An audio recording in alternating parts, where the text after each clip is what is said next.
আসসালামু আলাইকুম সবাইকে। প্রিয় এইচএসসি ২৬ ব্যাচ তোমাদের কাছ থেকে আমি অনেক বেশি রিকোয়েস্ট পাচ্ছি, সেটা হচ্ছে ভাই স্টোরি সাজেশন দেন।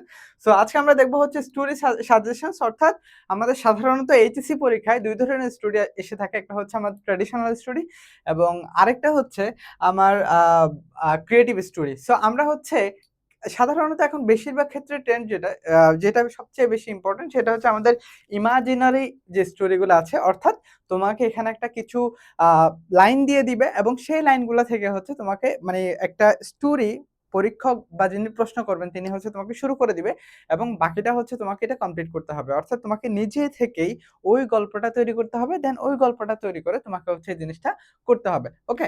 তো স্টোরি সাজেশনস এর ক্ষেত্রে আমরা হচ্ছে সাধারণত আজকে যেটা দেখব সেটা হচ্ছে বিগত বছরগুলোতে বিভিন্ন বোর্ডে সবচেয়ে যে স্টোরিগুলা এসেছে এবং যদি আমার ট্র্যাডিশনাল স্টোরি এসে থাকে এবং এখান থেকে আসার সম্ভাবনা সবচেয়ে বেশি। আজকে আমরা সেই বিষয়গুলো দেখার চেষ্টা করব, সেই স্টোরিগুলো দেখার চেষ্টা করব যেগুলা বিগত বছরে এসেছে এবং সবচেয়ে বেশি যদি ট্র্যাডিশনাল এসে থাকে এবং এখান থেকে আসবে ইনশাআল্লাহ। সো আজকে হচ্ছে আমরা যেটা দেখব সেটা হচ্ছে সর্বপ্রথম যে স্টোরিটা আমাদের সবচেয়ে বেশি জরুরি। এখানে আসলে প্রত্যেকটি স্টোরি আমাদেরকে কোনটাই হেলাফেলা করার সুযোগ নাই। সো আমরা হচ্ছে দেখব king liar and his daughter, এই স্টোরিটা। তারপরে হচ্ছে গ্রাফসল লসল, আমরা সবাই জানি গ্রাফসল লসল কোন স্টোরিটা। তারপরে হচ্ছে উইজডম অফ এ গাজী, একজন গাজীর উইজডম, যেটা the dogs gift a lesson in gratitude. তারপরে যেটা সেটা হচ্ছে the lion and the mouse.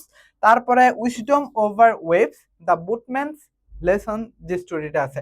এরপর হচ্ছে a friend in need is a friend indeed, এই স্টোরিটা। এরপরে আরো কিছু স্টোরি আছে, the price of a false alarm or a liar cowboy. ঠিক আছে, এ লায়ার কাউবয় যে স্টোরিটা আছে সেটা। Then you are beautiful as you are. তারপরে হচ্ছে what is sport to one is death to another, the selfish giant. মানে হচ্ছে যেটা একজনের জন্য খেলনা, আরেকটা সেটা আরেকজনের, সেই ব্যাপারটা আরেকজনের জন্য মৃত্যু। ঠিক আছে, তো ওই স্টোরিটা। তারপরে হচ্ছে দ্য রিওয়ার্ড অফ অনেস্টি অথবা an honest wood cutter and the beautiful fairy. তারপরে হচ্ছে timely realisation of lion and a boar. Okay, তারপরে হচ্ছে where there is a will there is a way.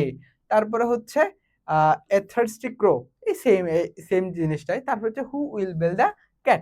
এই স্টোরিগুলো হচ্ছে আমরা একটু দেখার চেষ্টা করব এবং এইগুলা যদি আমাদের ট্র্যাডিশনাল স্টোরি এসে থাকে, ক্রিয়েটিভ স্টোরি বা ইমাজিনারি স্টোরি ছাড়া যদি আমাদের যে ট্র্যাডিশনাল স্টোরিগুলা এসে থাকে, এগুলো হচ্ছে আমরা এগুলো দেখলে ইনশাল্লাহ কাভার হয়ে যাবে। সো আমরা যদি এগুলো পড়ি, ইনশাল্লাহ পরীক্ষায় আমরা সর্বোচ্চ কমন পেতে যাচ্ছি।